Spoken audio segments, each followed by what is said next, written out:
It's my privilege and my honor to introduce Dr. Helen Alvarez to you this evening. We've been trying to get Helen to Boston College campus, certainly for the past 2 or 3 years since the Church 21 initiative was launched, and I know she's been invited under many different guises and by many different committees. So we're very proud that we were the ones that finally got her to come to campus. And it is the charm. And I don't come by it honestly, but at this time of year. And so we're delighted she could come. And in my opinion, she is one of the most persuasive and most coherent and most respectful spokespersons on behalf of a Catholic position on abortion. And she has done this so well now for so long. I think she started shortly after she made her first communion, because she's been doing it. When you meet her or see her, you realize that she started working for the U.S. Catholic bishops in 1987, which is very hard to believe. So they obviously robbed the cradle and stole her away to be their official spokesperson. And for about 10 years, she was the official spokesperson of the U.S. Catholic bishops, and indeed appearing before many, many congressional and senatorial committees and so on in Capitol Hill, and constantly representing a Catholic position on abortion in the public media, and doing that with great persuasion and indeed with great effect. She is an associate professor now of law at Catholic University of America. She teaches mostly in family law, property law, and then in advanced legislation. Her scholarship in the family law area focuses particularly upon the new reproductive technologies, marriage, and the changing family norms. In 2003, she was the chairperson of the Philadelphia Archdiocesan Commission on the Protection of Children and Clerical Conduct, and issued a full report and recommendations concerning the handling of the sex abuse charges against clergy in the Philadelphia Archdiocese. We are thrilled to have her with us, and while our gathering isn't as strong as we had hoped, know that our videos will be shown repeatedly on the website of the C21 initiative, and also likely in the the front row programming, which it's amazing the number of our graduates, especially of our 144,000 people that log on regularly and see our videos. So Helen really does have a cast of thousands this evening, and we're delighted to welcome her to Boston College. Thank you so much. Hello. I prefer to wander, if that's okay with the video people. Thank you very much for coming. I know how precious time is. I can't think of too many talks I've gotten out for in the evening in the past year, so I really do appreciate your coming. As you heard from the very charming Dr. Gruman, you think my head is turned, but I married Irish, so I'm used to this kind of charm. And I have to remember, since my mother is technically Irish. My husband says she doesn't act Irish enough for him, so he says she really must be Welsh. And my father's side is Cuban, which you can see is what actually expressed itself in me. Also, I remember when I went to Cuba, I was asked to go there after the papal visit to do a series of lectures on Evangelium Vitae. I remember my father thought I wouldn't get out alive because they'd remember the Alvarez had, fought Castro. And I said, Dad, they don't know who's coming in and out of the country. Frankly, the toilet in my room didn't work. I don't think they're tracking Alvarez, okay? But when I got to Cuba, I remember feeling especially Cuban because everybody there talked as fast as I did, as much as I did, and as close to my face as I do to people, and I felt so at home. So I figured that's who I am. As you heard, I'm presently at Catholic University. I'm in my 5th year of teaching.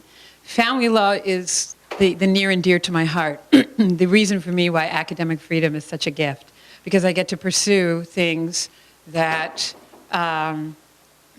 that trouble me day and night, and I get to pursue them until I'm finished, which is probably going to be never, because I never cease to be interested in the dilemmas and the contradictions and the conundrums that one sees in family and family law. When I left the pro-life office at the Bishops' Conference, it was because I had really come to understand that so much about abortion passes by way of the family, by which I mean questions about the roles of women, the nature of marriage, the value of children, the effect of different family forms on people's ability and capacity for respecting life. I really saw this.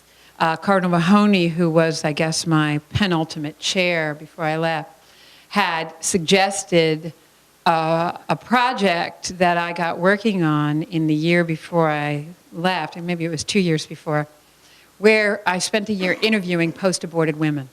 And because I had, I don't know, 1 or 2 children at the time, my third wasn't born yet, I was getting them to bed at a regular hour, and then I was on the phone with women around the country who had had abortions.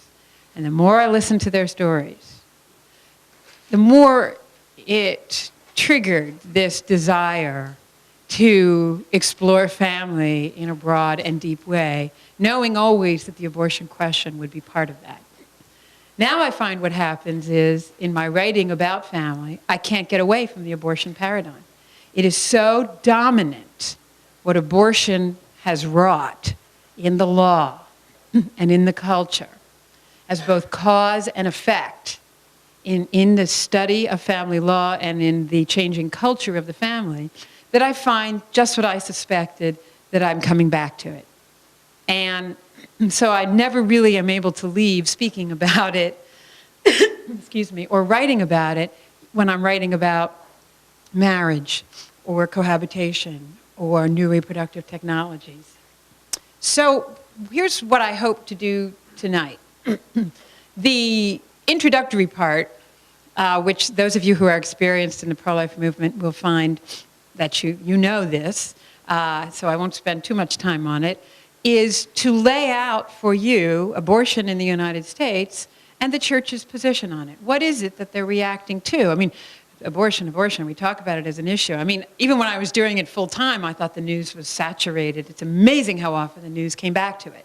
Whether you're talking judicial nominations, or who the Democrats are going to run or not going to run, or what kind of Republican could ever be qualified to run for president, or why NARAL is taking a position on stem cell research, or the Juvenile Diabetes Research Foundation. Abortion kept coming back as this neuralgic issue.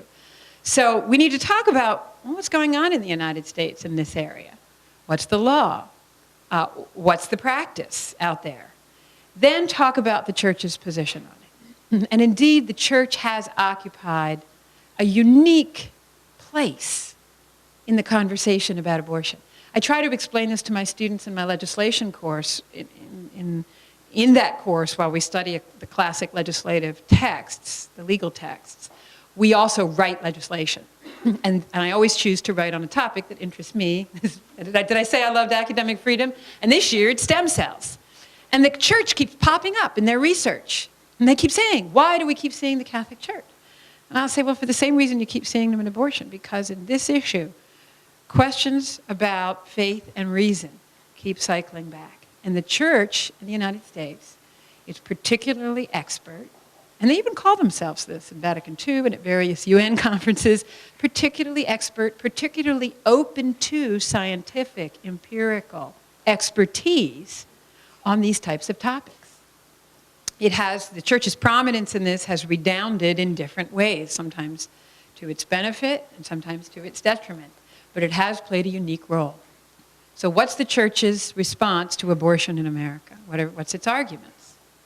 Then, and I think the part of the discussion that will be of more conversational back and forth interest to you is the collateral effects of abortion. And when I say I see it popping up here and there, you know, NOW, the National Organization for Women, I mean, when you hear that, the first thing that comes to your mind ought not to be abortion. But lobbying-wise, legislative-wise, devotion of resources-wise, it's become that. What's it done to women's groups? What have been some of its political effects? And by that, I mean on the various branches, political effects on the judiciary, on legislation, on the executive, on the politics of the parties. What have been some of the personal effects of abortion? And by that, I mean, what are the populations out of which it comes? What happens to them? What other personal effects?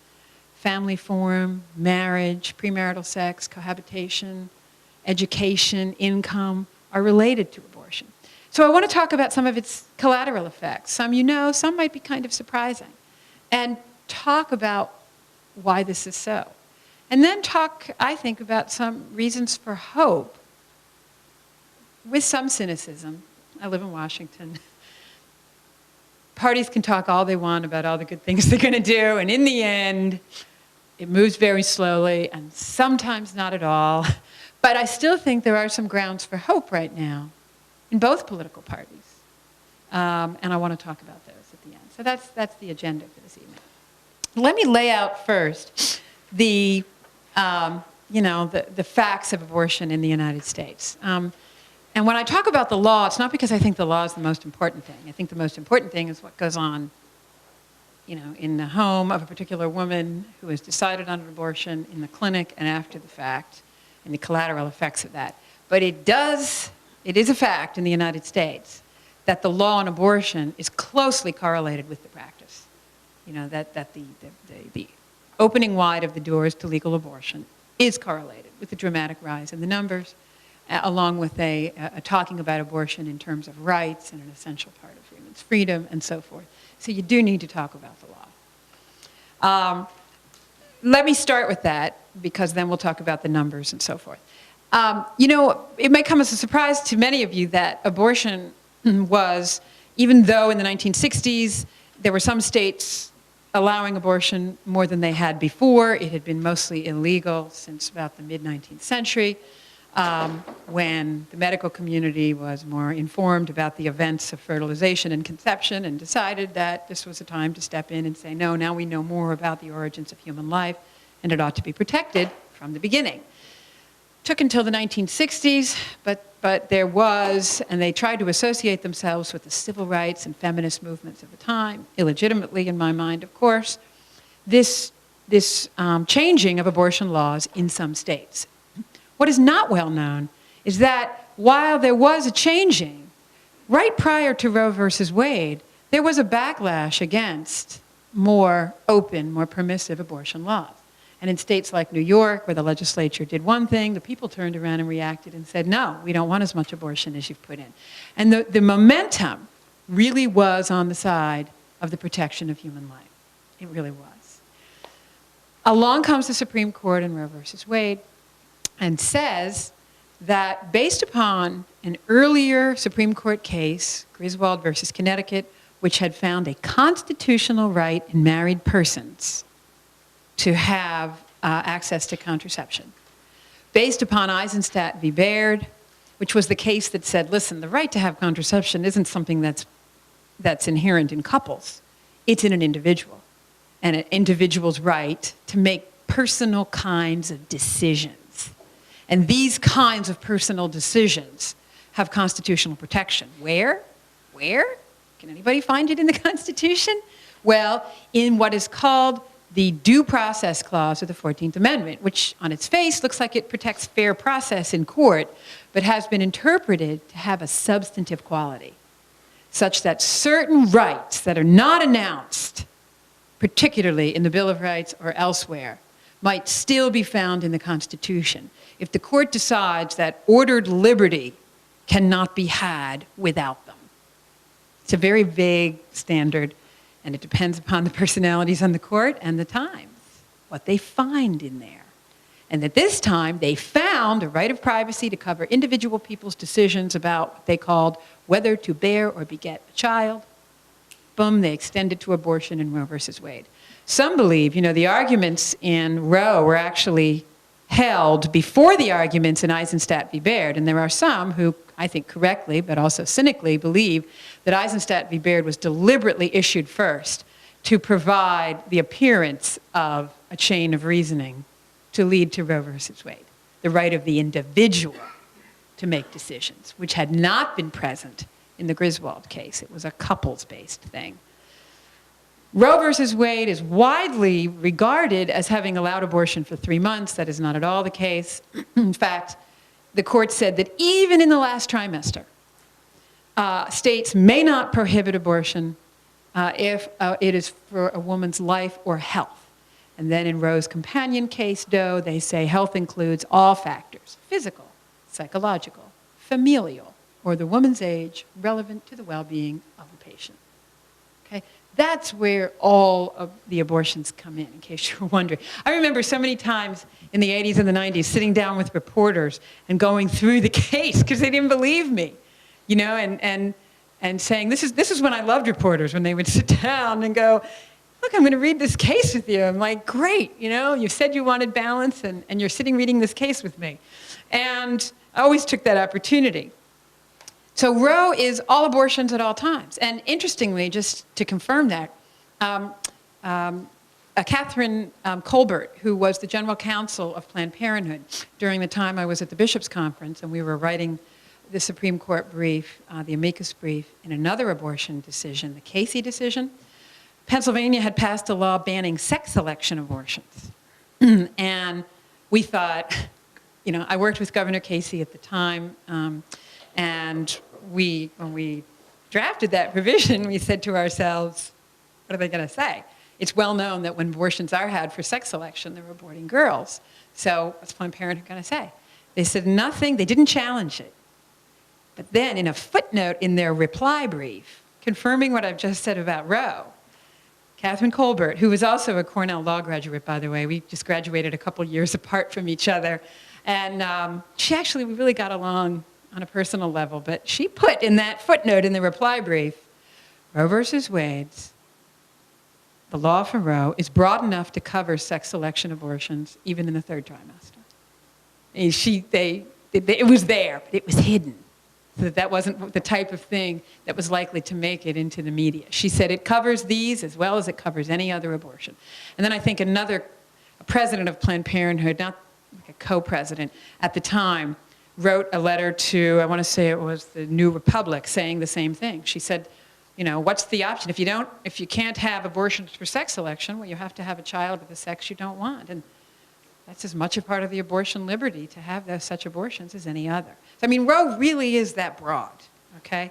Cases that came down after Roe confirmed it. And to the point where Justice Berger, who had been in the Roe majority, and to the point where new Justice Sandra O'Connor finally were driven to write in 1980 in the Thornburg opinion, please, we're striking down everything that touches or concerns abortion. And that's not what we meant in Roe. But the majority of the court is treating it as if all abortion restrictions are problematic. And indeed, that's the direction the law was taking. Until the Webster opinion came down in the late 80s, where, I think it was 89, where the court finally seemed to say, listen, we never meant to say abortion was a good thing. We never meant to say the right was unlimited. And states can pass laws that refuse to fund abortion, that express a general disapprobation of it. We'd rather have childbirth. We'd rather pay for childbirth. They can put informed consent, you know, because a lot of informed consent doesn't go on in abortion clinics. I mean, they really are more like stores than like medical facilities. And sometimes there was actually a Florida opinion where the court ruling on whether an abortion clinic had given informed consent to a young woman pointed out that the receptionists at these clinics were like young women with no medical training, and that the only information that the woman had gotten about abortion that was medical was from a protester on her way into the clinic. I mean, they're really not very medical. And the Supreme Court finally said, listen, we can put some moderate restrictions, informed consent, waiting periods, and so forth. We thought that signaled a change in the law, but it turned out with the Casey opinion that Sandra O'Connor and others, I think it was Souter and was it Breyer by that time, and O'Connor, we used to have a little joke in the office because they invented the undue burden test. No law may unduly burden abortion. And we sort of had their pictures blown up with the words undue burdens because they announced this ridiculously broad test that meant that once again, no state would really be sure whether its law was constitutional. They said in the Casey decision, states may not pass laws that are unduly burdensome on the right to an abortion. And that sort of indicated that if it made too much trouble for too many women on their way to the clinic to get the abortion they wanted, that was an undue burden. And assured the country that the Supreme Court would yet again be hearing every statute every state passed, because we didn't really know what the test meant. Then comes along the movement to pass a law banning partial birth abortion. And we're thinking to ourselves, hey, this is not even an abortion. This is rather a near delivery and a killing. And when reporters would call me and say, why are you treating this like somehow you're going to win this one? Like this is some new wrinkle in the abortion debate. And I would say sometimes, to really make the point, I know it doesn't sound, maybe it doesn't sound respectful enough, but I used to say location, location, location. The child is outside the mother. This is not an abortion case. This is a delivery, a deliberate keeping of the head inside the mother. Before the child is killed, the head is crushed and the child is removed. I said, we know because we have interviews with the doctors, transcripts of these interviews, that they dilate the mother just enough to make sure the head stays in. And if she's dilated a little too much, then they don't do that procedure. They stuff the body back in and they kill it inside because they know that the baby could slip out and then it's homicide. And I said, this is not like abortion. This is more like just plain old homicide, and that's why it's different. It shows the lengths to which legal abortion has gone. Well, we lost that one too. The Supreme Court ruled, based on its construction of the medical evidence, that it was sometimes medically necessary, and therefore it was an undue burden to restrict this procedure. It also said that when you restricted this procedure, you might as well be restricting or forbidding all second trimester abortions. Why? They're not all performed this way. It said, well, the way doctors do them in the second trimester, the dismemberment procedure, and we had, I remember, I'll never forget, I had a doctor from Georgetown Hospital sitting beside me testifying. He had done abortions in a prior career. That he says, we were in a joint House, no, this was just the Senate hearing. And he says, what am I supposed to do? Hands or feet slip out all the time when I'm doing the second trimester abortion. What, am I going to be a criminal because I'm doing an ordinary second trimester abortion because the law is phrased such that if a part of the body goes out and then there is killing, it's a partial birth abortion and it's all of a sudden criminal? I can't keep all those limbs in while I'm trying to do that dismemberment, he said. Supreme Court sided with his view of the phrasing of the law and the possibility that it would cover the most common later term abortion procedure, which was dismemberment, and said, no, it's an undue burden on a woman's right to choose an abortion. So we're not in a great place with the Supreme Court. I mean, they opened the door rhetorically in the Webster and Casey decisions. And then Stenberg, with the addition of Ginsburg to the court and Kennedy to the court, even though Kennedy was very dismayed with what happened in Stenberg, he had helped enable it with prior decisions. It's not good at the Supreme Court level. Okay, so that's where the law is today. What about the practice? Well, the practice depends at one time on who you talk to. The National Abortion Rights Action League, which was founded by two guys, Bernard Nathanson and Larry Lader, used to tell everybody that there were 100, or I don't know what they say, 1 million abortions a year and 10,000 deaths. So they had some greatly inflated number. It was only later that Bernard Nathanson admitted that he and Larry Lader sat around one day and said, what kind of number should we invent to make people believe that if you don't legalize abortion, thousands of women will die? And they came up with the 10,000 figure. Okay?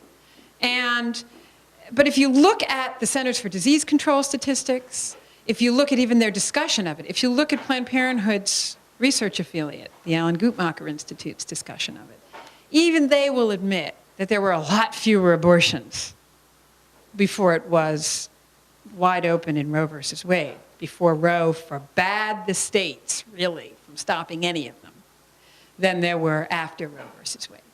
And the idea that somehow women were safer after Roe, if you actually look at the mortality statistics on abortion, the death-to-case ratio, as they call it, the number of abortion mortality, or even morbidity, the ill effects of physical or mental effects, effects of abortion.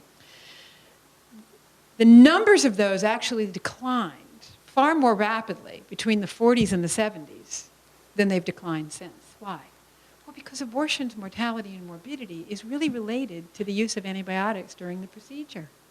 It is not related to whether it's legal. And we actually found that the morbidity and mortality statistics for abortion actually shot up several years. Because why? Well, the people who were doing it illegally simply moved into doing it legally. I know this is ad hominem, but frankly, it's one of the few ad hominem things that's true. the doctors doing these abortions are not at the top of their med school class. I mean, they really are not the people who trained as OBGYNs and went into this. We found among the doctors who were the most prolific partial birth abortion performers that they'd had 1 month rotation as OBGYN. So, so it's not that the law made it safer for women. It's not, but it was when the law opened wide the doors to abortion, the numbers did go up. It is estimated conservatively that, abortions were in maybe the 100,000s before it became legal, maybe. But after it became legal, we got to a point where it rose and rose and rose and rose, and it was up to almost 1.7 million in the late 80s. Now we have a figure of about 1.3 million, and we know that that's underestimated because, most states don't have any reporting. The vast majority of states have no reporting requirements at all. In fact, one year, I remember Planned Parenthood was advertising, the low mortality rates of abortion and named Maryland as a state with zero mortality. Well, it's because Maryland doesn't have to report. There were 3 mortality articles in the Maryland newspapers that year. But there's no requirement to report. So officially, Maryland had none. Okay? But I live in Maryland, and there were mortalities. The practice of abortion, in addition to the numbers, who has them? Still the largest absolute number is non-Hispanic, white, middle-class people. But some of the most disturbing figures are that Hispanic and African Americans, who are about 13% portion of the population each, have a total of, I think the latest is 52% of all the abortions. 52%. So they have twice the number of abortions as their representation in the population. Also, again, while the absolute number is highest among those who are middle class, the number of women who are poor, they are overrepresented in abortion statistics. 83% of those having abortions are single. And in fact, if you're cohabiting, I just saw statistics on this recently, your odds of having an abortion are far higher than if you're not, which would just make practical sense, okay? You're just more likely to get pregnant. There is presently studies into the relationship between family form and abortion. What are the families from which the women who are seeking abortion are coming? There is evidence so far. I've just seen I have a wonderful research assistant, and she just got me these studies at the end of last week. And I know that now new studies have been funded about specific family form, single parenthood families, divorced, blended families. Are they overrepresented in this area? We do know that there's an overrepresentation of violence in the families that the women having abortions come from. That study has been done, physical violence in the family. What kind of abortions are being held? Most of them are earlier abortions, 8 to 12 weeks, which is mostly the suction aspiration abortion. Any of you who have seen an ultrasound will know that even if one cannot extend their moral imagination to the embryo, which we ought to learn to do, but even if one cannot, the form, the development of the child, even in these early abortions, is stunning. And would shock the conscience of people if they actually saw it.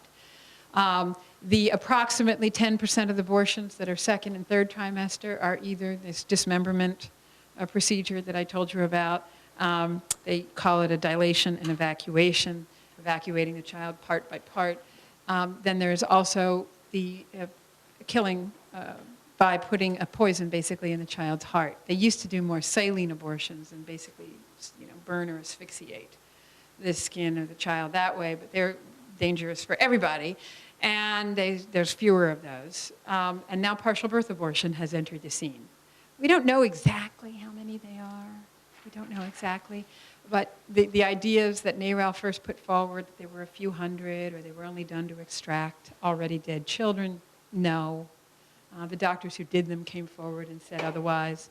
There was this good investigative reporter in northern New Jersey who I became friendly with over the years, who made it clear that she was firmly pro-choice in our interviews, but who called a clinic in northern New Jersey and found to her amazement that that clinic alone was doing thousands. She couldn't believe it.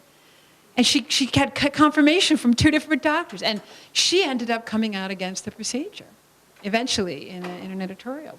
So she was horrified, and she ended up being willing to have her articles considered as part of the congressional presentation on the lies that had been put out on this topic.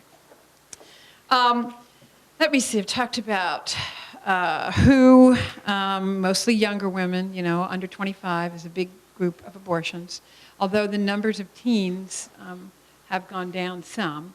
The what I've talked about, where people are having abortions, interestingly, it hasn't entered the mainstream of medical practice. You really do see it more in clinics, freestanding, not really concerned with other surgeries or other medical well-being of women, really there to do abortions. It has not entered private medical practice or hospitals to much of a degree at all, even after all these years. And, you know, the claim was made that this was because of Operation Rescue. And, oh, women are being, you know, terrorized, doctors are being terrorized. The number of doctors doing abortions in hospitals, it rose quite a bit between 73 and 76. And then it declined. I'm not sure if it's declined every year, but virtually. They just didn't want it. Okay, they really voted with their practices. And that tells you a lot about it, too. It tells you a lot about it. Another aspect of abortion in America has got to be, hey, it wouldn't be America if I didn't discuss opinion polls, okay?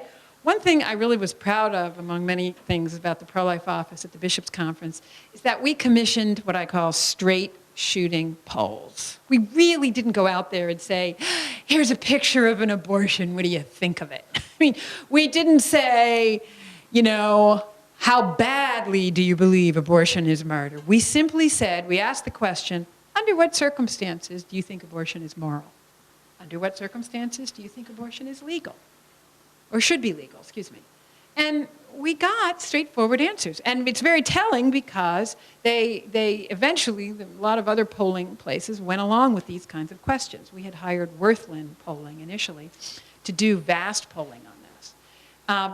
Some groups, Planned Parenthood, National Abortion Rights Action League most particularly, really, you know, they just mask what they're after and ask, you know, who should decide instead of what is it they're deciding and what do you think about it. And what you find is that you have, you know, when you ask these polls, when you ask these straightforward questions, you've got 10 to 13% who want it almost always illegal. You've got about 13% who want it always legal. Well, now that's interesting. That's the really interesting figure because it's always legal and you have 13% on that one. 13% support for the law that we've been living under for, what's this, 2005, 32 years? That's not a lot. You have the vast majority in the category of either it should not be legal at all or it should be legal for rape, incest, life of the mother, or in the first trimester only and not beyond that. Very few people support the second and third trimester, and you have more than a majority for just, not at all, or rape, incest, and life of the mother. Which interestingly, when the people were able to vote on this, were the kinds of laws they were beginning to vote in. There's one other figure. Oh yeah, the other thing that's interesting about the polling is you find that women have consistently been more pro-life than men, consistently over the years. You also find that Hispanic and African Americans are more consistently pro-life than others.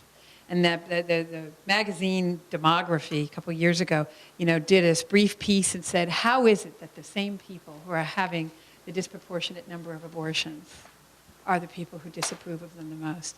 I'll never forget, how is it that the same people who are having the disproportionate high number of abortions disapprove of abortion the most? I remember I was debating Nita Lowey, who's a congresswoman from New York. I'll never forget it because it was the day I found out I was pregnant with my first child. And I was so excited. And then I'm told, oh my gosh, you have to do your dream interview, which was with Jim Lehrer. Oh, I love that show. And I just wanted that interview, my whole work in the pro-life office. And I had Nita Lowey. And she is very personally charming, but I had just been doing an awful lot of reading about the opinion of the poor and minority Americans on abortion. And she was there advocating for the coverage of abortion as a mandatory part of a federal health insurance package. This was during the health care reform debate. And I was able to say, Congresswoman, do you realize that the people you think you're benefiting here, you're all over the question of the poor and minority Americans, reject this solution for them? Do you have anything better for them? Is there any other guaranteed service you'd like to talk about? Could we guarantee them maybe an education? Could we guarantee them a better job training? Could we guarantee something else? Because this isn't what they're after, you know? And I remember later, on the way out, she said, I don't have an answer for that one. She said, the way she put it, I think, which was an expression in the early 90s, you ate my lunch on that one. She said, I don't have anything to say. And she's right. I remember asking the same question. I was doing some press work with the Vatican's UN teams in the Cairo and Beijing conferences in the 90s. And afterwards, I was asked to give a lecture at Johns Hopkins, and there was the head of the U.S. delegation, Undersecretary of State Tim Wirth, going on about how proud he was that the U.S. had figured out exactly the cost of contracepting every woman, you know, in sub-Saharan Africa. And I said, how come you can't come up with a figure for educating them, which is the best guarantee of their security, their family formation, and their avoidance of abortion? How come you can't come up with that? You often see that there. It's the poor, the minority Americans who really need these other things, and we'll talk a little bit about that, are the most opposed to abortion, but find themselves in abortion clinics more often, okay? The other thing you find, sadly enough, is that the wealthier you are and the better educated, and it's almost, I mean, you should see it, with every extra year of grad school, your opinion on abortion is more likely to be toward its legalization.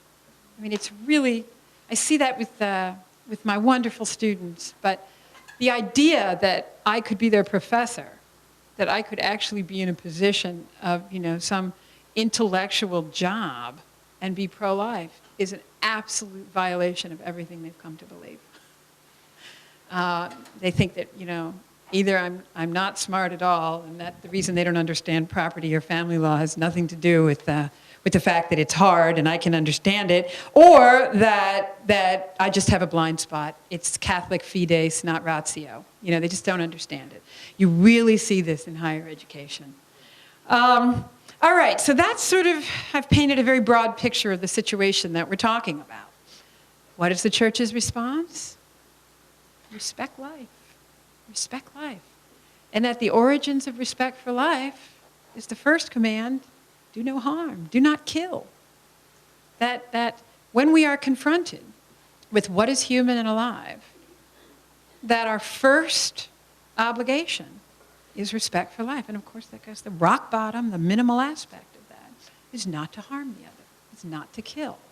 Some people think that the church's position on this is some obscure theological one, but if you actually read their documents, the Declaration on Procured Abortion being sort of the official one in 1974, but also if you read other larger social justice documents, Gaudium et Spes, if you read Evangelium Vitae, if you read Veritatis Splendor, you'll see that the church's response here is born of natural reason.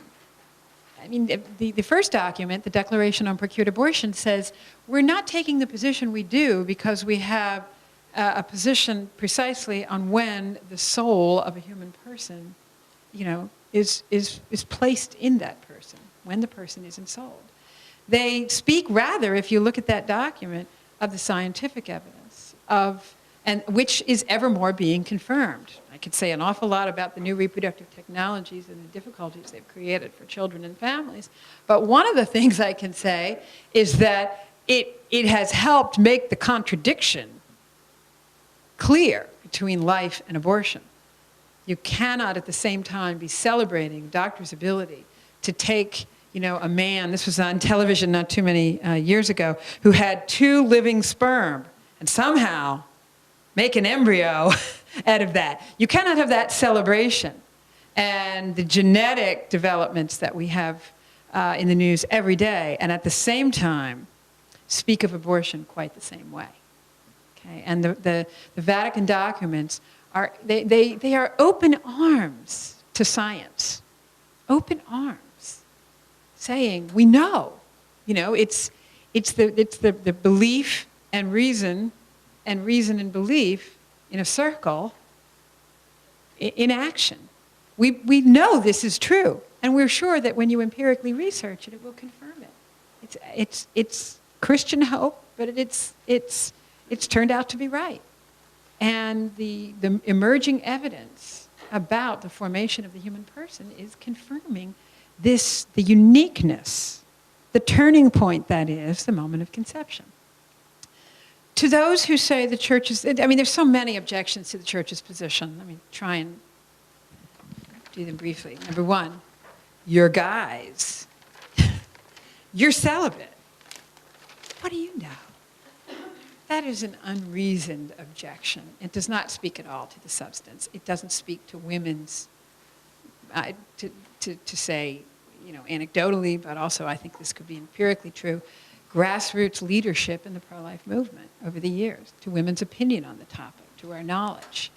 It doesn't speak to the scientific evidence. It doesn't speak to the centuries of social confirmation of opinion against abortion. It just doesn't, okay?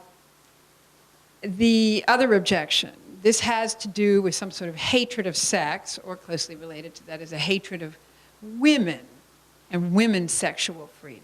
Oh, I could go on about this. It depends on what your understanding of freedom is. If freedom is your opinion, and it is about your individual choice, as opposed to some attempt to discern some truth and to act not solely for yourself, but in solidarity with others. If freedom has anything to do with understanding ourselves as creatures and what that might mean for our behavior, as opposed to masters, then that objection makes no sense, because it is not freeing to do something that violates truth, human dignity, and the effects of which often show that, post-abortion syndrome, psychological damage that abortion does, the phenomenon of the replacement baby had by the woman who had an abortion. I mean, so many go and seek to have the replacement child to make up for it. It simply doesn't speak to that. Also, the church's position, if you actually read it, is not about women or men. It is about human life. It is not a statement about the role of women. Okay? There's no doubt that it has an effect on women in particular. Why? Women disproportionately choose, in most cases, to spend more time, to make more adjustments, to negotiate their life around the children. It's just true. They're just coming to grips with this. Yesterday there was just, on my little AOL screen that pops up on my internet, you know, wow, women still are not making the exact same salaries as men. And they find, you know, when you even see them asking the question, could it be because they are choosing positions in some cases that are more, that are trying to answer needs at home as well as financial needs? Well, yeah. I mean, how many educated women could tell this story? I had my old law firm approach me after 20 years and, you know, say, do you want to come back, and do you want to do this and that? Oh, it's very attractive, especially when you have 3 kids to educate in college. And can you do that? Can you come home at 9 or 10 many nights? Can you do that for year in, year out? Many women have chosen to say, that doesn't feel right for me. So there's no doubt that the church's position on bearing that child once the child is conceived will end up having a disproportionate effect on women. But it is not because they have an idea about what women should be doing with their time that they take the position they do on abortion. It is a position about human life. I'm trying to think of any other major objections that are made to it. Oh, you have the argument that the child is not worthy of value until someone consents to give it value, which is just an argument that's not worthy of human rights, civil rights. It's a very dangerous argument to extend. The argument that the child is so dependent on the mother that it's really one and the same with the mother. I was at a law review symposium with a law professor from Washington University in St. Louis, and And in the end, probed as we might, that really was the total argument on her part, that the child is nothing more than an extension of the mother's body because of its naked dependency. And again, not only does that contradict the scientific findings on the uniqueness of the child, the psychological understandings that parents have about the new person to arrive in their house, it doesn't make any sense. And it is not an argument, again, that we would wish to see extended to the dependent generally.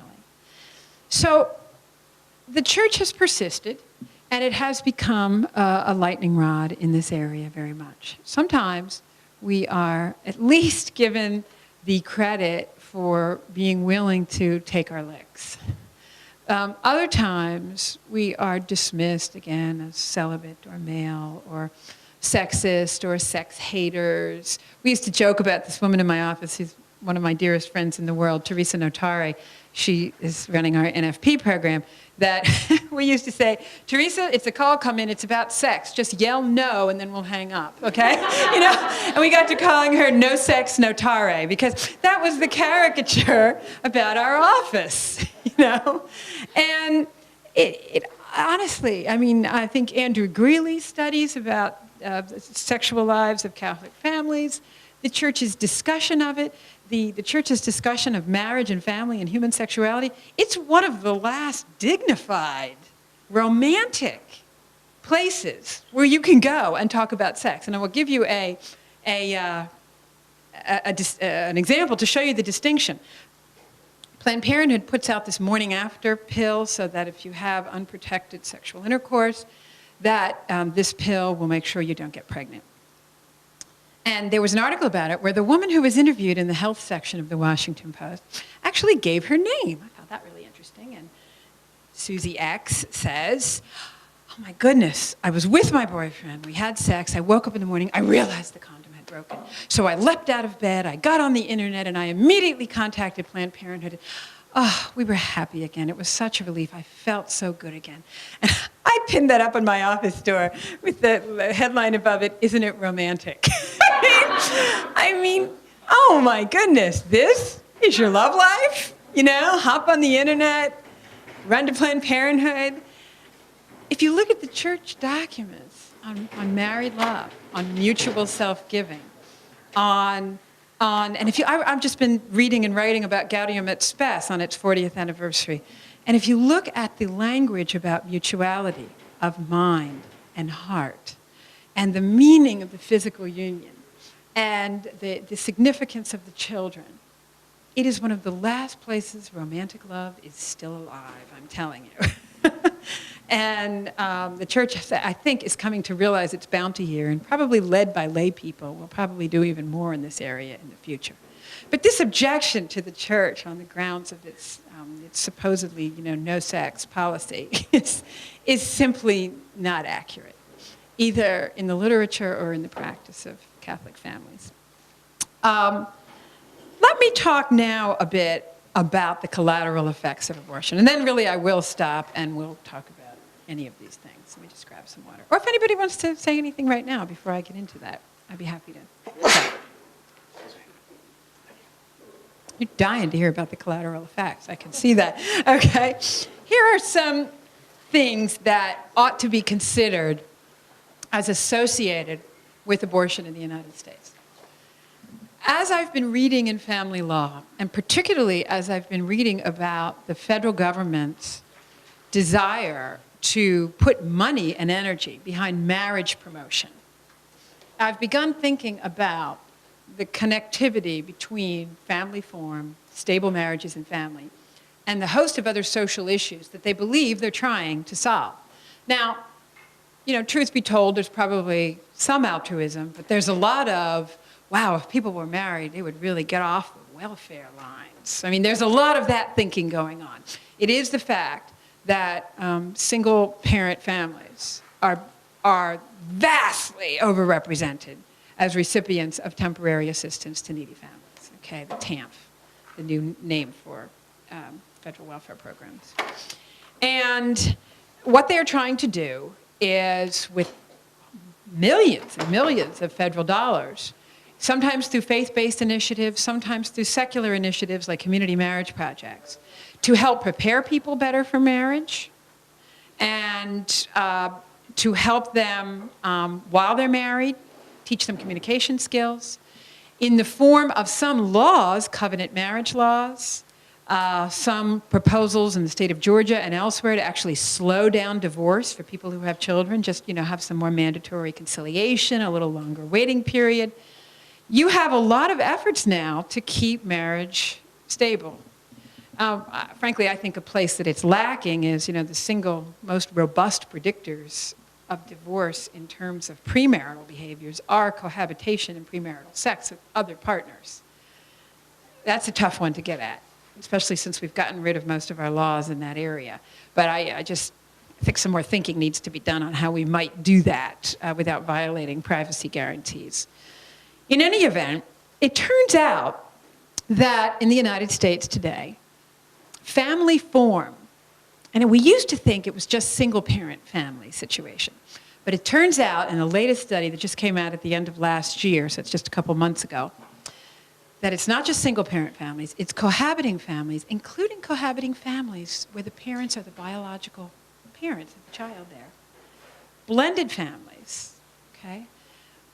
That in every case, these families' children have lesser educational attainment on average, as a national phenomenon. Lesser educational attainment, okay? Less likely to graduate high school. It's been well known in the case of children from single-parent families. Sarah McClanahan, a very renowned and respected sociologist from Princeton, has pointed that out. She also pointed out that it's not all accounted for by economics, that more money would help some, but that money cannot fix the gap. That in fact, there's something about the presence of a second party there, she said, that provides the necessary margin for the child to succeed in school. Her research has now been extended by others into the case of cohabiting families, divorced families, and step families. And it turns out that educational attainment is depressed in those situations as well. It then turns out, of course, this is no news to anybody, that there is a direct correlation between education and income. I teach this to my property students, that in the United States today, we study all these cases beginning in the 16th century about land and trusts and the rule against perpetuities and leaving, vested remainders that are defeasible or subject to open, to the next generation. But as it turns out, and this has been written about by Marianne Glendon at Harvard. It was written about in the most famous law review article, the most cited ever, by Charles Reich at Yale, The New Property, that the most valuable thing a person can have today is their education and know-how. And government benefits are also one of those. But for people who didn't wish to rely on government benefits their whole life, and now you can't, because there's a cap in the federal law on how long you will be able to receive them, education and know-how is the new property. And in fact, the Vatican has caught on to this. I mean, in the early social encyclicals of John Paul II, you might even say it was President Rerum Novarum in 1891, the insistence upon what workers deserve, okay? People's know-how and education is the new property. Laborum exercitum, the Pope writes about this at some length and says, it is access to education that must be guaranteed to everybody if we're going to talk about property rights. The poor, and among them disproportionately represented, minority Americans, African American, Hispanic American, are going to have their income depressed if they don't get education. And it turns out that this is also related to abortion statistics. As I mentioned, disproportionate numbers of abortion come from minority groups and from the poor, way disproportionate, okay? It also turns out that that lower income and minority groups are way overrepresented among those who never marry, divorce more often, have children out of wedlock, and cohabit. Okay? That it's this cycle. Okay? And there is a racial element to all of it. that has to be broken, that is just a disproportionate difficulty. In Washington, D.C., and now, just the other day, the statistic was 86% of births are out of wedlock. 86%. I was in El Salvador last summer, I guess it was, and I was talking to the papal nuncio there, and he gave me a figure of over 70% in El Salvador, because why? Poverty, they don't marry, and the men come over here to work. They don't want legal strings, they don't want obligations of an enforceable nature overseas in some cases relating to marriage, but they have the children and they send money back for them, billions of dollars a year, but the children are born out of wedlock. A final piece of this. Andrew Cherlin, who is one of the most respected sociologists in the country also, who writes from Johns Hopkins, and Bill Galston, who was sort of Bill Clinton's sociological guru, are now observing that marriage has become, among the poor, a very different phenomenon than we once thought of it as. That rather than being a thing with its own normative obligations, roles that have to be met or attained, conform to, it has turned rather into something like this. It is a personal accomplishment, usually entered into after children have been born or there's been a long-term sexual relationship with the father, during which he has proved that he is trustworthy, that he is not going to lapse into crime or drugs, that he's not going to run around with other women, that he's going to take care of the child. And when you have that wedding, it is a sign of material accomplishment to your friends. And it has also become, and this is a study just completed at the end of last year, a study of poor women in Philadelphia, it is also a sign that you now have a car, a row home. That's very Philadelphia. You have a car, you have a row home, you have a room for each of the babies, and you have furniture. And marriage is a signal to your friends that you have this in your man and you have this in your home. Okay? It is not an exterior, objective state that obliges you to certain behaviors in the long run. It's a personal choice and an accomplishment. Okay?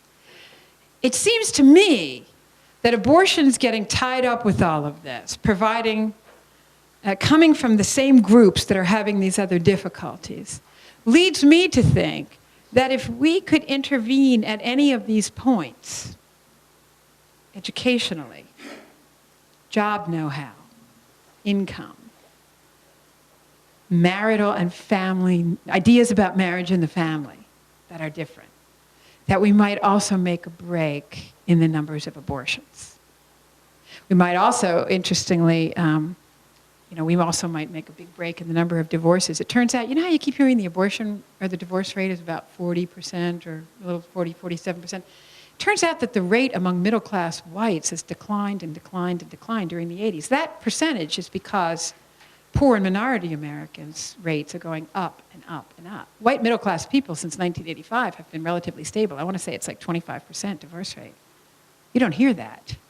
You just hear, oh no, your chances of getting divorced generally. No, your chances, you are way worse off for chances if you are also a person who is poor or minority and the same group of people that is most prone to the choice for abortion. Okay? Respect for life and dignity of life are practically connected. Another relationship, another interesting thing that's happened because of abortion is how it has been cited, how the law on abortion has affected other areas. This is no surprise to many of you, but the euthanasia debate, the Roe versus Wade, Casey's right of privacy was attempted to be extended to euthanasia. It's also popped up in lower court cases, and the only Court of Appeals case on the new reproductive technologies. Illinois tries to pass a law protecting embryos created this way. Seventh Circuit says, nah, because if you protect the embryos, you're going to cut down on women's freedom to have this, and Roe versus Wade protects her right to procreative freedom, thus the right to use new reproductive technologies.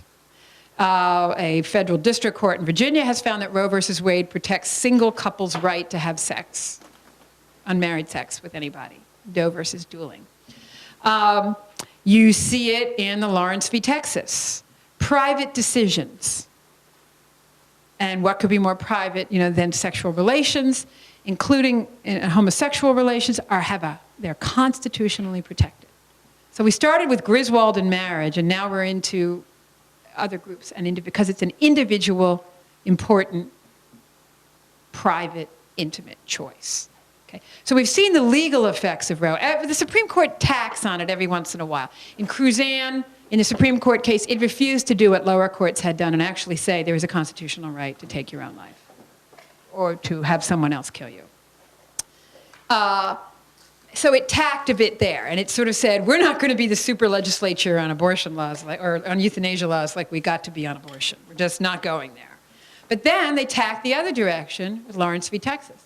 And people are wondering if the same-sex marriage debate, if it ends up in the Supreme Court, if it too is going to be relying upon this substantive due process, right of privacy.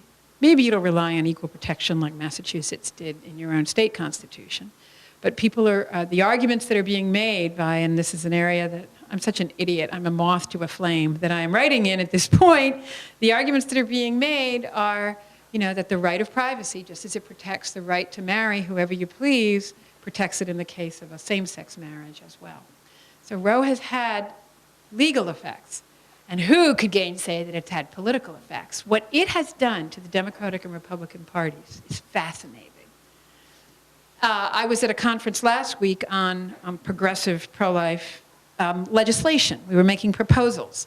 And there were a lot of Democrats there, pro-life Democrats, a lot of them. Every once in a while they come out of the woodwork and come to a conference together. They're out there. The activists are not as numerous as Republican pro-life activists, but the people with the conviction who are pro-life Democrats, there's lots of them. And a lot of them came out at this conference. And they expressed their extreme dissatisfaction with the Republicans' ability to sell moral issues to the poor. Hey, we're, where we stand on abortion and marriage, vote with us, especially increasingly in the African-American churches, which are very attracted, very, very attracted to the church's message on marriage, or to the Republican Party's message on marriage.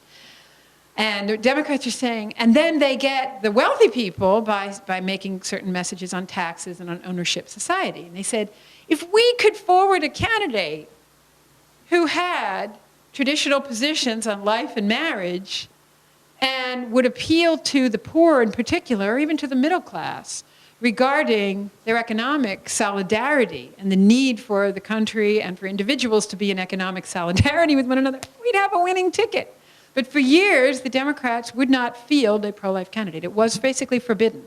And those who were to run for federal office, you saw this with Gephardt, you saw it with Gore, you saw it with Jesse Jackson, you saw it with Dennis Kucinich. You could not run for president as a Democrat if you did not renounce your former pro-life position. Watching Al Gore be interviewed by Tim Russert was more painful than watching I Love Lucy in her most embarrassing moment, stuffing chocolates into her hat and her mouth. Remember that scene? That was what it was like watching Al Gore squirm with Tim Russert trying to explain his change. But that was how it had to be in the Democratic Party. It's now known in the Republican Party, and this is with the current discussion over Condoleezza Rice, don't try and run for the highest office in the land and be what she calls herself, mildly pro-choice. I'm sorry. She calls herself mildly pro-choice, and they said, don't run if you're even mildly pro-choice for a federal office.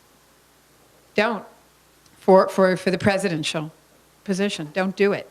And they're saying, yeah, Giuliani's got a lot going for him. He's pro-choice.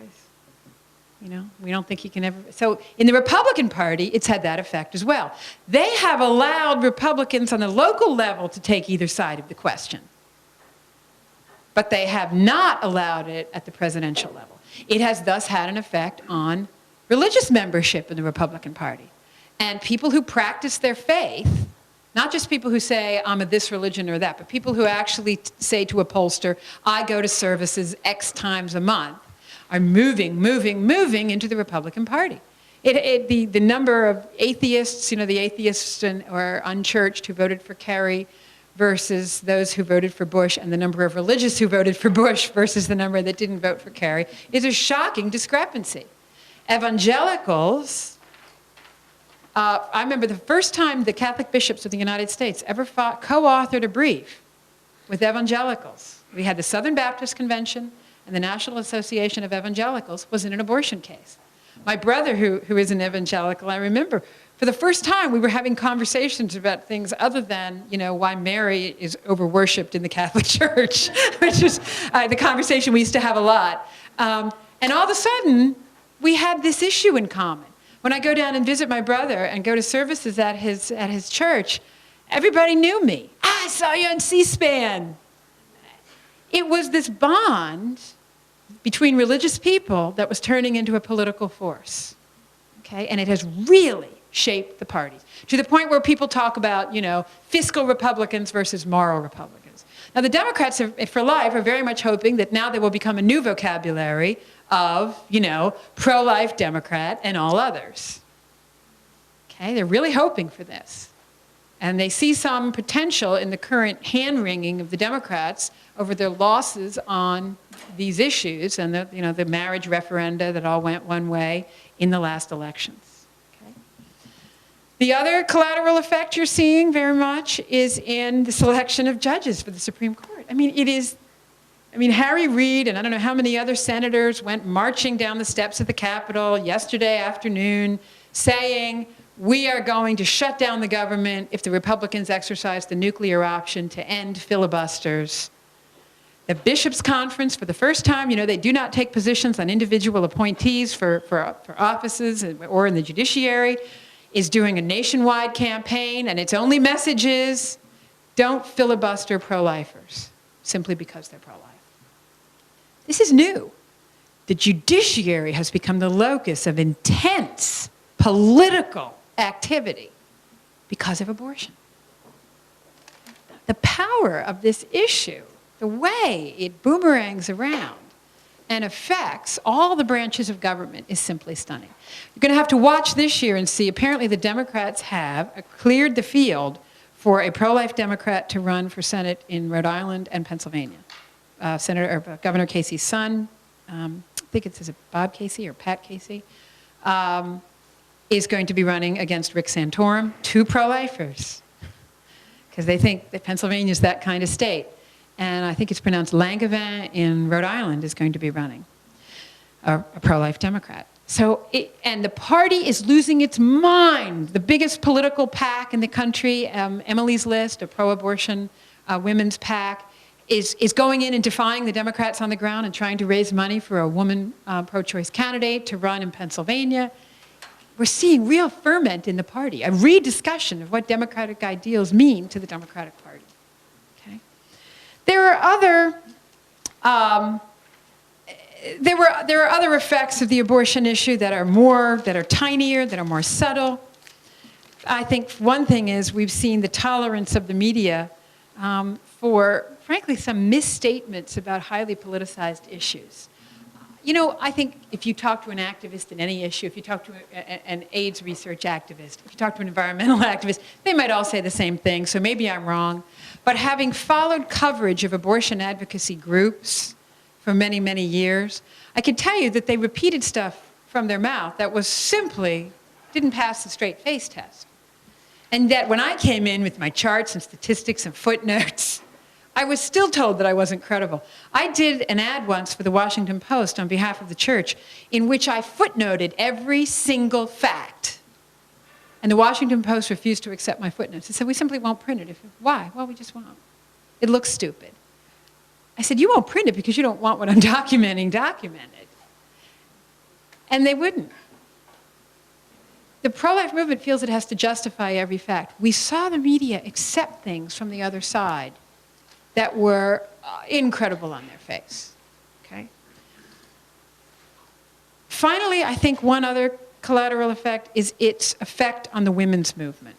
I think the women's movement, of which I have considered myself a part since the 60s, I'm a child, I grew up as an adolescent of the 60s and 70s, they would have gotten a whole lot further with me if they made sense on this issue.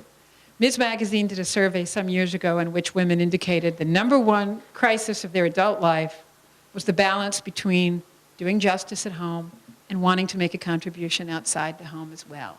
And how were they to do this? And in a culture that really, there's a law professor named Joan Williams who writes on this, very much models its work environment and laws after the ideal male worker who's able to run around the country, change jobs, work whatever hours are needed, whenever, and not flex with children. That's their ideal worker. The feminist movement, I think, has suffered a tremendous loss of momentum and sometimes outright exposure and ridicule as a result of taking the position they have on this. And of such single-mindedness on it, of saying that women can't even be free at all but for abortion. It just doesn't make sense to women. It doesn't make sense to them, most of whom will eventually marry and have children. And even those who don't, who tend to have an appreciation of what this other life means, what it signifies. Okay? So I do think that's been, it really, the abortion issue really bogged feminism down. Now, I could go on and maybe you have other thoughts, but I think I'll just conclude here by suggesting that I think that maybe there is some opportunity right now through a confluence of the reaction to the partial birth abortion debate, which has actually shifted the polls. It has really noticeably shifted them. It's exposed some radicalism and some extremism that was not previously suspected in the movement for abortion. I think the mellowing, the growing up of women, having children, thinking about what children mean, the passing this on to the next generation, the movement of that 20-something, 30-something group very much toward the pro-life position, a reaction against what went before. I think the Democrats having to rethink what happened in the last election, at least they're talking. They're talking all the time. It's in every, it's in the National Journal, it's in the Congressional Quarterly, it's in the Congress Daily, it's in Newsweek, it's in the New York Times. This constant chatter about the significance of abortion in the party right now and how it they might have to change. I think there's an opportunity there. And I also think the movement of young people in this arena. I just think that there are some signs pointing in the right direction. I know the obstacles are always huge, and most among them are the judicial opinions and the membership of the Supreme Court. I hate to say it, you know. I hate to get down and political with that, but that's one of the biggest obstacles. But there's also obstacles at the state level. It's not just at the Supreme Court. But I still think that there are many opportunities right now pointing in the right direction. And I think I'll just stop right there and take whatever comments or questions. Yes? I have a comment and a question. Should I give her the microphone? Do you want to do that? I don't know if you want to. Would you like to have the microphone? Just so other people can hear you. There we go. I have a comment. Can I be heard? Yeah, maybe switch on. Oh, right here, down on the bottom. So now you can hear me? Yeah, could you speak up just a little? How's that? Great. Now I hear it, yeah. On collateral damage, I'm thinking of personal things, such as in the family, where if you have an extended family at all, and you have brothers and sisters and cousins, everybody has children, and when the children come along, there's this expectation of participation and happiness, and oh, isn't that great? And then when you find out that there have been, you know, abortions, you're not supposed to say anything. You're not supposed to be upset.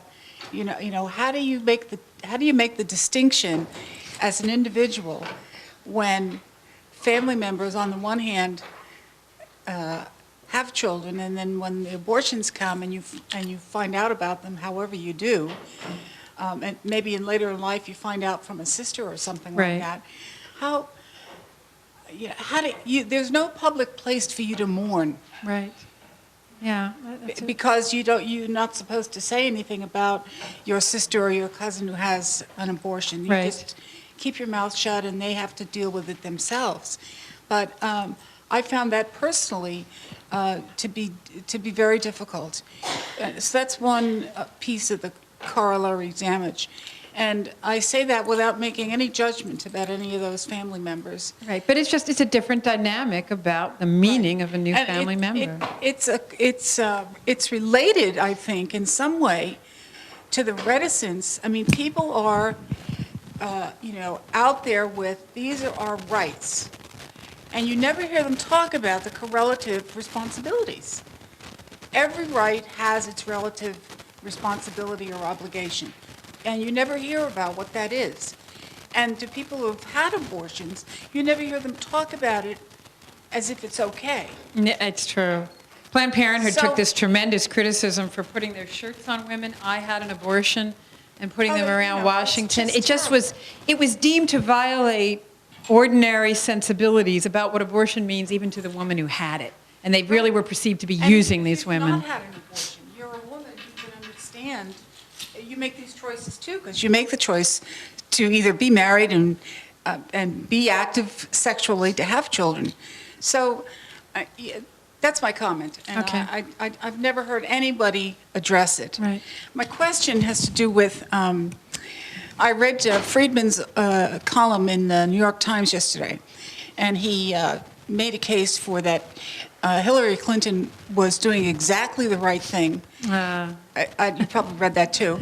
And because she's positioning herself in exactly the place you were talking about, where she's pro-choice and anti-abortion. Right. And that this is a position that, because I consider myself a Democrat, and actually I'm a New Yorker, and so she's my representative. But it's very hard to be a Democrat without, there's always going to be issues that you can't be 100% in one camp. Yeah, right. Oh, absolutely. So what do you think of this What do I think? Friedman's saying about her? But you know what is amazing? This is what he says is going to qualify her to run for the run. What's amazing is there was a movie, it was the 70s or the 80s, and it was about a high school boy who was trying to sleep with his girlfriend. And the movie was called Say Anything. And I've often thought of that phrase because the willingness sometimes of the public, when someone stands there and says, and this is what I found in the abortion debate, Kate Michelman would say, partial birth abortion is a misnomer. It's not an abortion. The children are already deceased by the time they're removed. And the doctor who had invented it would say the opposite, but somehow he was never in the article. And it was just accepted. Our willingness to take statements or positions or movements, in the case of Hillary Clinton, at their face is amazing to me. To me, this is more about the public than it is about her. She knows that the public, that these things will be quoted, that these columns will be written, and it will be stated that she is actually a centrist. Maybe she'll vote centrist on it. But she could also use her position, the same statement, I'm pro-choice but anti-abortion, to continue passing the identical laws that she's doing now. She could. And say, well, what I'd like to take care of the anti-abortion part is in my health care plan or in my jobs plan or something else, without really ever acknowledging what abortion itself is. To me, of course she hasn't changed position. She's been very hardcore on abortion for years, taking positions that most of the public doesn't agree with, the funding positions, the circumstances under which it should be legal. Do I think that she will successfully position herself as a centrist? I'm going to go on record as saying I think she will. And apparently she also appeared at a conference at a press conference yesterday or the day before with Senator Santorum, famous conservative, and Senator Brownback, famous conservative, picking on something really controversial, that too much TV is bad for children. And there's another study out on it. But she wants to put herself on record with standing with these guys, that she agrees that this is a corrupting influence on our children. And I think she could succeed. And for the same way her husband did. There's a talent for understanding people's willingness to believe this. Yeah, did you want this and then you? Yeah. Brief comment. To me, it's parallel to James Blanchman in Rhode Oh, is that what he does? So he's trying to split it that way. As long as you can't see the baby, then I'll call myself pro-life. Right. You know, it's interesting. Years ago, the decision was made by the Republicans to kind of give a free pass to individual senators and members on fetal tissue. Remember fetal tissue was going to be the answer. Has that gone anywhere? Nowhere. Now it's going to be embryonic stem cell research. The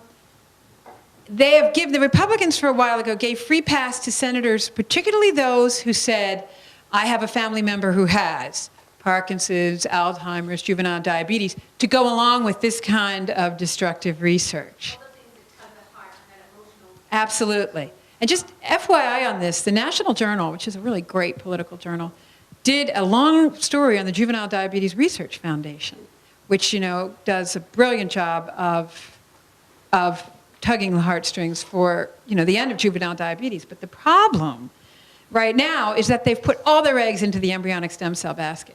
And the article, and believe me, the National Journal is no conservative rag. The article was to criticize them for their refusal to fund an adult stem cell project that had been very successful in animals. And they refusal to give it a dime for reasons they would not disclose. But when they interviewed them in the article, if you just go through and you read the article with that question in mind, the answer was, it's not embryonic, and that's our current campaign. And they had all these parents pull out of them. Wealthy parents are the driving force of that foundation, pulling away, and they've now founded their own and said, we're not taking a position on any stem cells. We just want to go what works, and embryonic is going nowhere. Don't tell us a cure is around the corner. This embryonic stem cell stuff is splitting parties. The Republicans, you know, I think is Senator Hatch on the side of embryonic stem cells? Do you know, Marianne? I think he is. He was for fetal tissue research, too.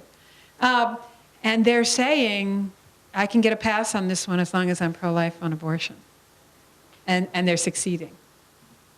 Dr. Khan? Just a question and then a quick comment. I remember hearing some years ago that the U.S. law, the availability of abortion in the United States is now the most liberal in the world. Is that still true? Like, that the Swedes have limits, the Brits have limits, but that especially when you take in partial birth abortion, yes, it's the most liberal in the world. Yeah, it really, and the usual phrase is that it's the most liberal among Western democracies. It turns out that if you want to take the word liberal and go at a step bigger and worse, that in the former Soviet Union and in China, abortions are so widespread and encouraged for reasons of absence of money and medical health care, or in particularly in China with their one-child policy for people in the urban areas in particular, that it's beyond what we have in the sense of you can have it any time and there's pressure. But among Western democracies, yes, you find, and you know what's interesting, this is true not only with abortion, but also with respect to new reproductive technologies. You know, we're called the Wild West of new reproductive technologies.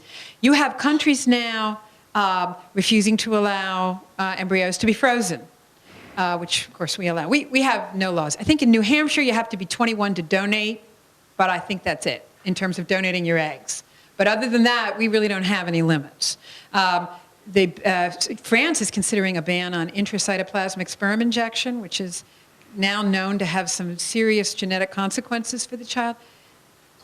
In the area of reproduction, we really are the Wild West in abortion and new reproductive technologies. They have more informed consent, fewer weeks usually during which you can have the abortion, maybe a second doctor approving it, more informed consent requirements, and so forth than we do. Your comment about working against abortion, that the strategies, you know, better education, job know-how, promoting marriage, making funds available so that somebody can carry an unwanted pregnancy to term, which, again, some of the European countries have done with great success. Let me add one to your list, and that is promoting adoption. Right. and changing the consciousness of our society around adoption and changing the laws of our states around adoption. Some of the laws of the states of this country are Neanderthal when it comes to adoption. They actually discourage both birth parents and adoptive parents. Florida, for example, requires both adoptive parents to spend 21 days in the state to adopt a baby that was born in Florida. Right. To what end? To breathe Florida air or something in order to be qualified. And when you ask them why, they simply say, well, it's a state law. Yeah. Well, why is it a state law? In other words, and also not only just the legal systems of our states that discourage adoption, but even the attitudes and the consciousness of our country is it's so lacking in any kind of critical consciousness or awareness or sensitivity and around the positive aspects of adoption. We are so far behind in that. I'd love to see a major campaign in that regard. You know, you hear about it sporadically. Anecdotal evidence suggests that especially young women who come into clinics troubled about a pregnancy are given the message either explicitly or implicitly that adoption is an enormous amount of trouble and heartache. And there was some attempt in the last several years. In fact, a professor on our faculty, his wife has her doctorate in sociology of the family, and she's been working on a giant federal project to improve adoption practices, and including at places that offer abortion, and feels that she's made some headway, feels that the training is making some headway. But it is not a large movement. It is not. And we do know that while there's people creating the numbers, the hundreds of thousands of children that are created in new reproductive technologies every year, it's really a large number.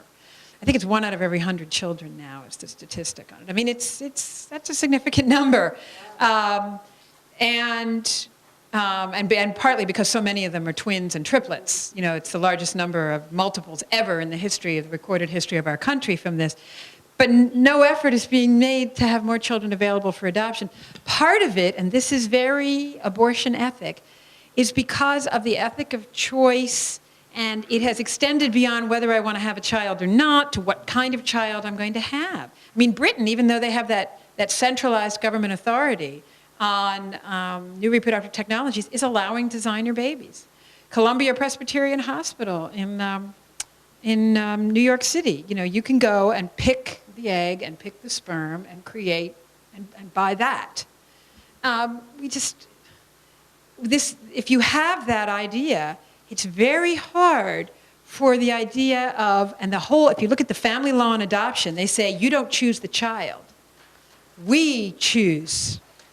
We, the adoption system, or the society, the greater good, says what home is appropriate for this child, not what child do you want.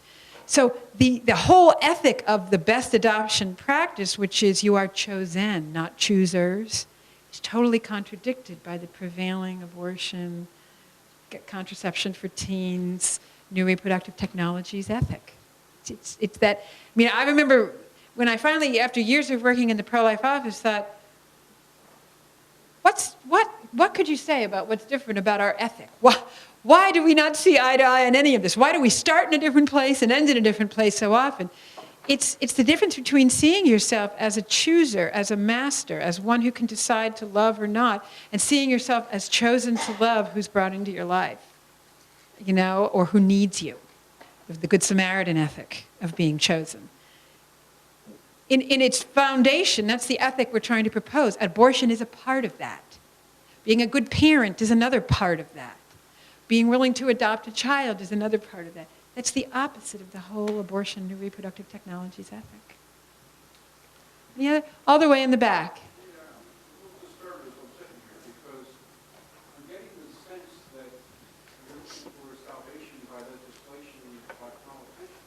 No.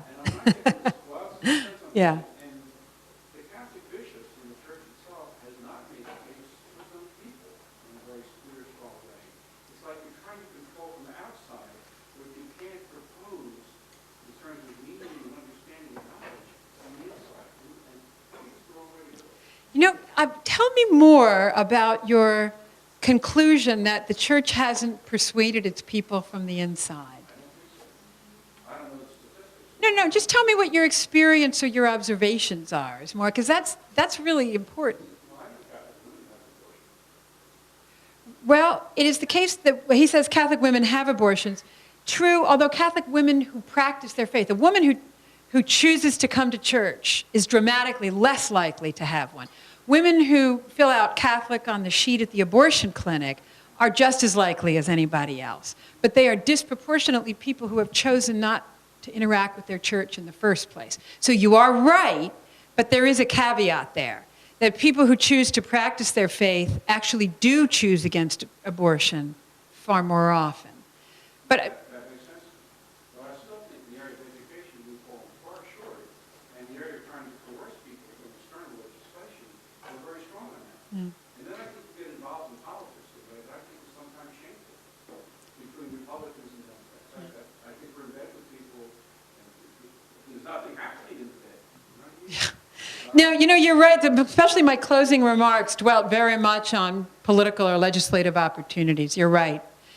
Let me correct that somewhat and say, having worked in the grassroots pro-life stuff for a decade, that most of my daily work was trying to make the case to Catholics. I didn't spend most of my time doing television.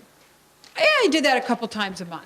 I didn't spend most of my time on the radio or news. I didn't spend most of my time going to, you know, secular college U. I actually did spend most of my time, but the other side, on religious audiences, often many Catholic. But the fact is, they were often self-selected audiences who came in the first place.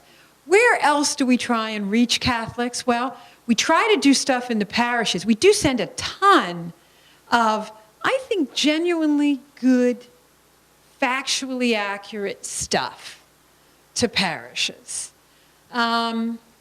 We put out stuff for parish bulletins, for possible inclusion in homilies. I was working with, was it Sadlier, who does a lot of the Catholic books for the schools. I wrote a lot of pamphlets for churches. What's my experience in this? Is that when people do talk about it in the church, this is just, maybe this isn't a full comment, but I'd be interested in your reaction. Instead of incorporating it with the rest of the Catholic ethic, whether it's the ethic of we're chosen to love, oh, and this is one aspect of that, of accepting who comes into our life. Whatever gospel or other reading it's related to, abortion shouldn't be hanging out there as all of a sudden the priest gets nervous to talk about it. There is a gift for speaking about it in a way that does not drive people crazy. And not everybody has that on any issue. I mean, these are neuralgic issues. I know the marriage issues are the same way. We tried to assist with the tone as well as the substance. But what more, where more would you like to see it? I mean, I'm not challenging. I'm really not how else could it be done is a question. I'm not sure, but my hunch is it's not being done very well from the visitor. Okay. Again, we're trying to coerce. I get a very strong super ego play with this. You hear more about the church acting legislatively, in other words, yeah. Saying this is wrong and all that, and trying to influence other people so that it's made illegal. I would have to say we really did spend an awful lot of time, and at the local level, the pro-life offices from diocese to diocese, their major work is grassroots Catholic stuff. Let me just take some more comments on that since in the back. My question is unrelated to that. Oh, well, let's finish this one first. Yes. I'm with the MIT community, and one of the things I think needs to be really addressed is the role of the laity in this, not just the role of, the priests or, the parish folks. I mean, what we did in our group, a bunch of women in the Catholic community had decided to come together and go through some of the encyclicals and go through some of thank you. Some of the more, some of the reasoning behind some of the church teachings, Right. and take what the scripture and the tradition has said and try to figure out how it applies to different aspects. I mean, one of them is, the sexuality issue, but other things like, I don't know, our role as women. And I mean, we're graduate students, so we're trying to figure out this balance between work and family. We just had a talk on politics and women and how, this issue of how the party politics just doesn't do it for the people who want to practice their faith. And I mean, it's been really great because I mean, we've been trying to just inform ourselves, from, using the teachings from the church, but using each other as kind of a reality check type of issue. So these kinds of small group discussions, the laity, I mean, it was my experience that while in the early days you often had a priest running the pro-life office, well, they were available and they ran a lot of diocesan offices. It actually was lay people who got the movement going. I mean, National Right to Life was not a couple of guys at the top saying, hey, we got to form a group. It was a realization that there were all these lay people out there doing stuff. Let's give them some help in a centralized way so they don't all have to reinvent the wheel. But indeed, it doesn't even have to be intellectual, but an educated and intelligent consideration of where this comes from and an honest look at the evidence. To encourage that, I think it would be great if, we all fantasize about what could be said from the pulpit. I know we do. And many wonderful things are said, but I often fantasize about abortion being spoken of and activities being encouraged in the way that you're talking about it. Let's look at the documents. Let's get together as a parish. I know we have some different opinions. I know some of our lives and our families have been touched by abortion. Do you think we could, as part of, make it a part of that we have an ongoing Bible study, or we have an ongoing social concerns network, or we have an ongoing series of speakers, or we have a mission. This year we're going to make it part of that conversation, and we'd like to look at the original document. Sure, you're always going to have a lot of trouble getting people to come to things like that. Probably the same, what do they say, it's 20% of the parish that does 80% of the work. Is that the 2080 number that's the classic management or organizational figure? Part of it is obviously too little of people like yourself willing to give up your time and explore these things. I think we're providing a lot of stuff. There's a lot of literature. There's some beautiful posters. Most of the videos are, they're not Hollywood production, but they're. But it's hard to engage people on poverty. It's hard to engage people on homelessness. It's also hard to get people really to look into this sometimes too. Whether you disproportionately hear about the law versus, that might be true of an awful lot of the social justice issues that we deal with. Other observations on this? Yeah. I've only been on the church scene, like the diocesan work scene, for a few years, so I may not be very well educated. But I think that an area the church could improve on is leveling out the emphasis they put. Just to cut to the chase, for example, how many employees does Catholic Social Services and Catholic Charities have, which are very important? And then you have the Family Life Office that has 2 people working there. Right.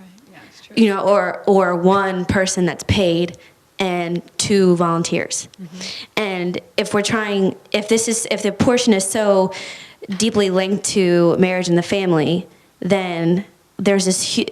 Then why are we only paying 1 person for a whole diocese? Yeah. Yeah. And people and a lot of people here from the Institute at Boston College, and I'm getting my master's in pastoral ministry, for example. I would love to spend my whole life working for marriage and family, especially to prevent abortion, but there's no jobs. Yeah.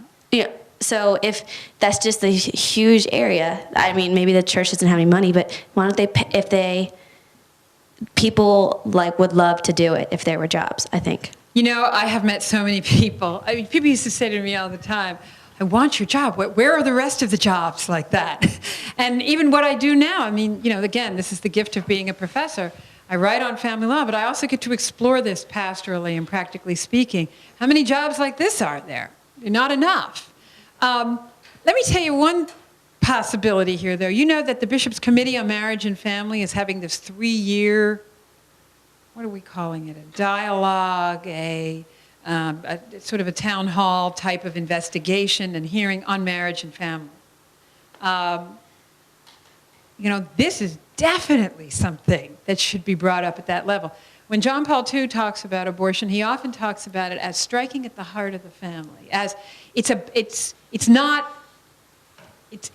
the personal, the intimate in this case is always also familial. And of course, the familial in the church's theology is always also ecclesiological. It's about who we are as church. And even the secular society understands that the familial is about how stable the community is going to be. I am so in agreement with you. It's why I went into family law. Maybe this is a perspective that, and I'm going to have a chance to work with this committee, that needs to be brought into it. The number of people. I mean, and back to your point, sir, the feds are about to put all this money into marriage and family life. And some people are critical because, they've heard that the state of West Virginia pays you, if you've been on welfare, to stay married. They actually pay you an extra $100 a month if you've previously been on, and they're thinking, oh, this is not what we thought, what we had in mind. But you know what? That really isn't the majority of stuff that's going on. It mostly is attempts to take the best of psychology, sociology on the family, and bring it to bear on marriage preparation, marital success, and so forth. It really is. What's the church's contribution going to be in this? What's its voice going to be? What's its presence going to be at the parish celebrating marriage and family? My kids are in the parish school. I know some of the parents are in the middle of divorces. What's the church doing about it right now?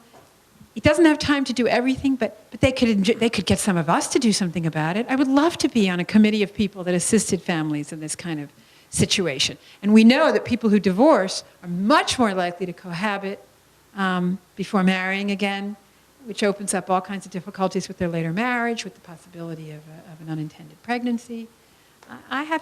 You make an excellent point. Sir, you had a question in the back, right? And then I'll go back down. It's a constitutional question. Do you see a way of actually reining in substantive due process in a way that could overrule Roe, but without, I guess, completely eviscerating substantive due process to the point that you overrule something like loving and a fundamental right to marriage, which most Americans would agree. That's tricky. For those of you who aren't reading these cases for fun, substantive due process includes things like the right to decide who you're going to marry. So you cannot, as a state, have a law banning you from marrying someone of the other race. Substantive due process forbade a law in Cleveland in which a grandmother was forbidden in zoning laws from living with her grandchildren and taking care of them. Because the thought was, we don't want families following a model that leads to using welfare. We're going to force the children to live with their parents and get out on their own and so forth. Substantive due process has struck down laws like this, which I think we can all agree seem to violate fundamental notions about freedom and family.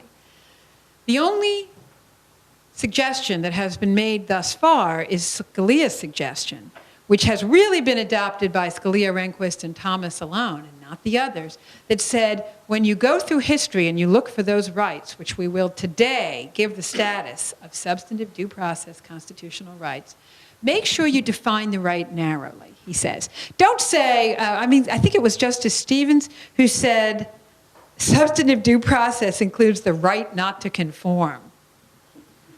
Where's that going to get you?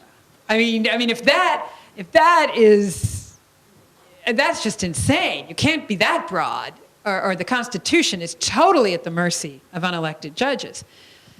How narrowly, and then Justice Rehnquist says, Moore versus the city of East Cleveland, the Constitution doesn't protect a grandmother's right to live with the children. Zoning law can break them up because there's nothing in the history of our laws that says that people have the right to share a common kitchen and a suite of contiguous rooms. That's not anywhere. So how can the Constitution? Is there a test somewhere between? It would have to be somewhere between Scalia's and pretty far from Stevens. Here's one legal clue that I think would be useful, and Scalia offers this as well. He said, if the history of the United States has consistently banned a certain thing, we can conclude that it ought not to be made a substantive due process constitutional right. So this avoids the question of how broadly or how narrowly you define the thing that you're looking for in legal history. And it goes right after sort of the blunt question, listen, if we have banned this thing for 190 years, it's probably not a constitutional right. I think I'm not saying that's that's an important element of a test. And I think that's a straight-face test. I think those who find things that have been banned for that long, that's not credible. It's not respected as law. Okay? Yeah. How many more? Well, you should probably go to bed. Yes, right. I had 3 hours sleep last night. Let me take this gentleman here, and then we'll do that. Okay? I'm just wondering about your comment on looking at it from outside, the Catholic Church's posture and position to Democratic candidates for presidency. It seems to hamstring them every time because of their view on abortion. And it seems to me that the Democratic Party are the very ones who might do something about education and social inclusion, which in the long run might be better towards reducing the amount of abortion in the country. Let me try and... What happened with the statements made about politicians who were firmly on the side of legal abortion is the church said there's all these variety of issues regarding respect for life and dignity that we stand for. On some of these, there are a variety of political ways. You do it. You're the politicians. We have the opinion that all the poor should have an adequate education and a decent wage and health care. We'll be glad if the Republicans and Democrats are fighting it out over the best way to do that. But the opinion that it is a constitutional right to take the life of another, that's a different matter.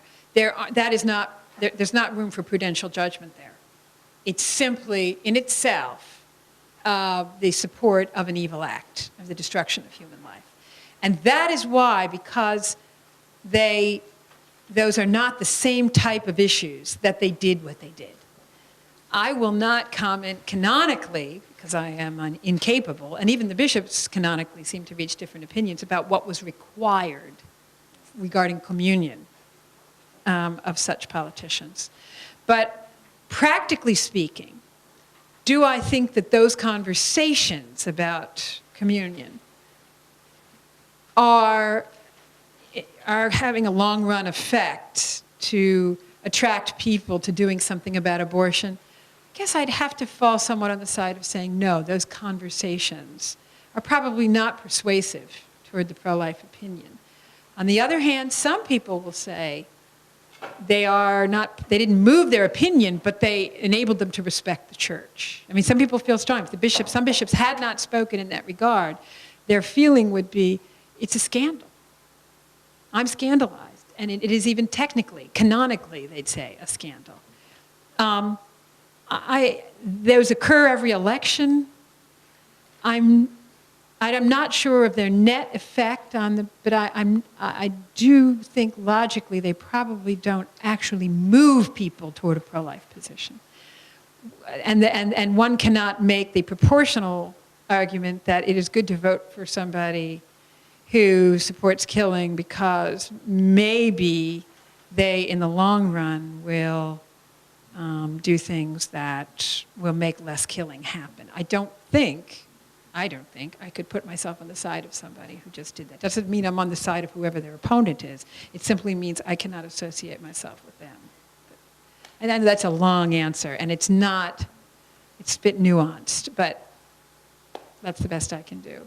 And I have no idea what time it is. I don't think I want to know, nor do you. Thank you very much. Thank you. Thank you.